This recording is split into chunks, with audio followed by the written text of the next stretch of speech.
Have you forgotten that you're living here rent-free thanks to your husband's generosity? My sister-in-law's words stung as she moved in, freshly divorced and demanding to see her room. I don't need your input, just show me where I'll be staying, she retorted, bristling with newfound independence under our roof. My husband inviting her here. What a reckless decision. This self-centered duo will pay for this, I seethed, plotting my retaliation. My name is Sophia. Since marrying Sam, an engineer who can work from home, we settled in a small town near my childhood home. Country life has its challenges, but the community is kind and the surroundings are peaceful. Sam, originally from the city, seemed to embrace rural living.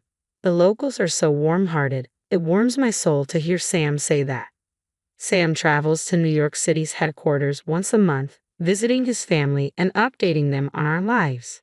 My parents own a large estate in town where my brother, his wife, and my parents reside. They're all wonderful, down-to-earth country folk who often lend a hand with food and support, I explained. Though Sam and I hadn't started our own family yet, watching my brother's bustling household made us eager to do so. However, it seemed parenthood would have to wait a bit longer for us. While Sam and I enjoyed a peaceful life together, one point of contention was our differing views on starting a family. I'm not quite ready, Sam would say, tempering my desire for children. But for me, the urge to become a mother grew stronger each day. We married later in life, and while Sam was content to wait, I felt the pressure of time as a woman. Sam, I really want us to start a family soon, I plead, only to hear his familiar response. Work is demanding right now, let's wait a little longer. When exactly is a bit more, I pressed Sam with a hint of frustration, but his response was evasive. I'll bring it up when the time is right, just leave it be, he retorted. His demeanor towards me grew distant, possibly due to work stress. Fine, was all I managed to utter. As time passed, our relationship suffered, and a year slipped by. Then one day, Sam abruptly announced, my sister is getting divorced. I recalled that she had been married for about 2 years and lived in New York City, but Sam's casual mention left me puzzled. That's why she's moving in with us, he explained matter-of-factly. Initially bewildered, I asked, wait, what do you mean? Sam clarified, my sister is getting divorced, so she's coming to stay with us. She'll be here next week. It became clear that decisions had been made without my input. You can't just decide things like this, I protested, but Sam remained firm. She's family, practically your family too. I expected you to understand. You're being colder than I thought. His words stung as he criticized me. Why are you so defensive? It's not right to decide things unilaterally, I argued, but Sam's expression hardened in response. In the early days of our marriage, Sam wasn't as arrogant. Perhaps the leisurely countryside life and adoration from locals had changed him. I noticed the shift subtly, but confronting him directly seemed daunting. Yeah, I never anticipated his growing self-centeredness. I can't live with your sister. Please ask her to reconsider, I asserted firmly before retreating to our room. Sam's response was abrupt and forceful. Don't you dare say you can't live with my sister. I won't hear it. He seized my arm, his voice raised. Truthfully, I never cared much for his sister Emily. She hailed from the city, embodying the stereotype of a condescending urbanite. Her husband's corporate status only seemed to bolster her arrogance. Well, Sophia dear, it's been a while. How's life in your quaint countryside? We seldom crossed paths, but when we did, her disdain for my rural life was always evident. Emily always made a point of boasting about her husband. My husband is a top executive at a major corporation. You two are lucky to lead such a laid-back life in the countryside, she remarked with a sarcastic tone. Refusing to be intimidated, I replied, yes, thanks to you, we're savoring every moment. Emily, always eager to outdo others, took offense. Well, it's easy to get by with less in the countryside. Living in the city like us, it's a different story, she snapped. I wanted to retort immediately but kept my composure. I suppose we've each learned something valuable, I remarked calmly.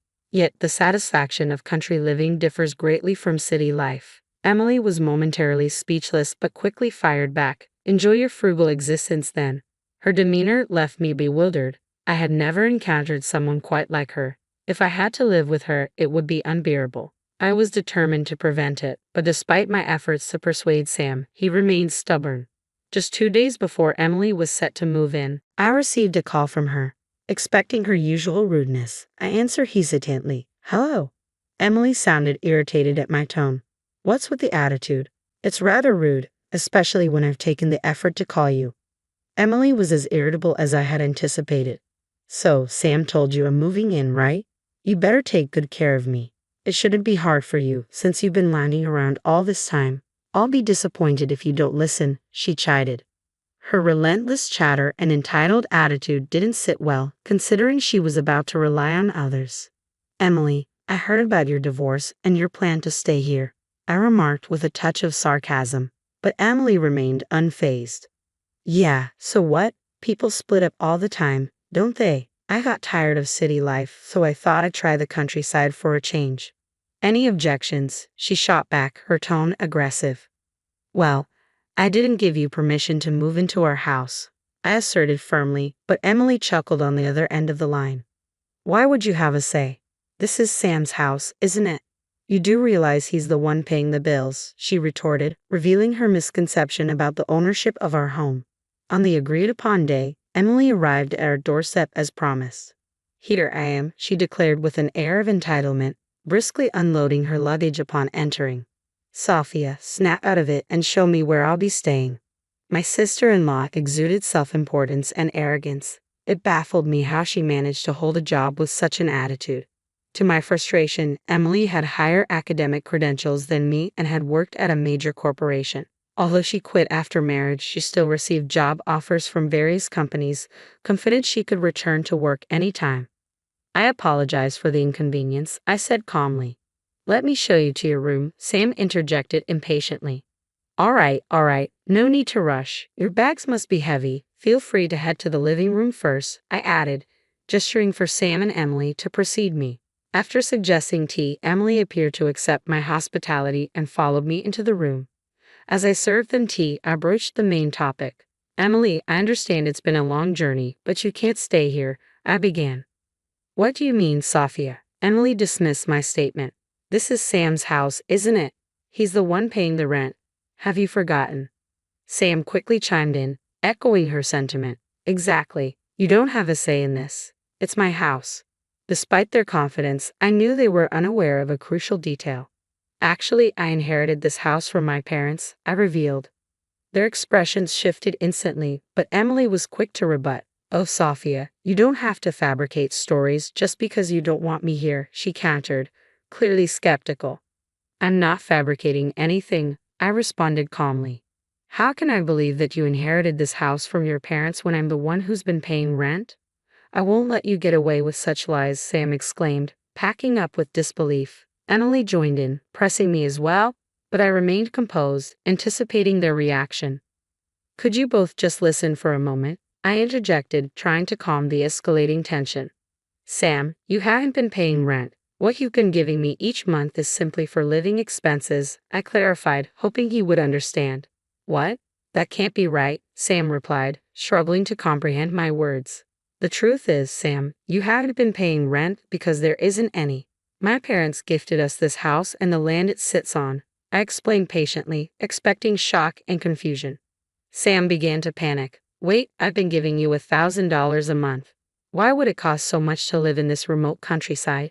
Just because we live in the countryside doesn't mean there aren't expenses, I countered gently. We've managed to get by on that amount because we don't have to pay rent. I sighed heavily, and Sam's frustration boiled over. You should have told me earlier. There's no reason for you to deny Emily a place to stay, he argued stubbornly. It's pointless. I have to show you the documents, I said firmly. Look at this. The owner of this house is me. Did you even bother to check whose name the house is under before assuming the money you gave me each month included rent? My assertive tone left Sam speechless. But how? The documents clearly showed my name as the owner. It's time to ask your sister to leave. Emily, however, fired back immediately. What are you talking about? I don't care if you inherited this house. I'm family too, you know. I've never met someone as heartless as you. I watched Emily rattle on with a cold gaze before speaking up. When have I ever considered you family, Emily? You've always belittled me, called me a hick, and accused me of being too dependent on Sam. You've never shown an ounce of gratitude for staying here. Did you really think I'd want someone like you in my house? I let out all my pent-up frustration at her. Emily finally seemed to grasp her place. Turning to Sam, I emphasized, Sam, You do understand that this house belongs to me, right? Sam's anger flared at this revelation. This isn't fair. You should have told us this before Emily moved in. Why are you bringing this up now? You both make decisions without consulting me, so I did the same. Any issues with that? Dealing with this self-centered sibling duo required hitting them with reality. Emily appeared particularly flustered by my revelations. Sam, what are we going to do? I'll be left homeless at this rate, I exclaimed in frustration. It seems Emily hasn't left her previous residence in New York since the divorce, Sam admitted reluctantly. Why don't you go to your parents' place? I suggested, hoping for a simple solution, but it turned out they had their own reasons. My parents are moving into a retirement home, and they've sold their family home, Sam explained. Emily wanted to move in with me, but I can't allow that. That's not my problem. If you want Emily to stay, you should leave, I insisted firmly. This is my house. Sam looked down helplessly as Emily continued to berate him. If I get kicked out, it's your fault for not sorting things out, she yelled angrily. I'll have nowhere to go, so just shut up. Sam finally snapped back at Emily, and they began arguing fiercely. Dealing with them was proving to be quite a headache. Could you both lower your voices? You're disturbing the neighbors, I urged firmly, signaling for them to leave. Sam hesitated, pleading, Sophia, I understand. I'll ask Emily to leave. Just let me stay. What? Hold on, Sam. What are you saying? Emily protested, caught off guard. Ignoring her protests, Sam firmly escorted her out. Now on his knees, Sam pleaded with me, but I looked down at him with resolve. Do you think begging will make me forgive you? I'm sorry, but I have no intention of forgiving you.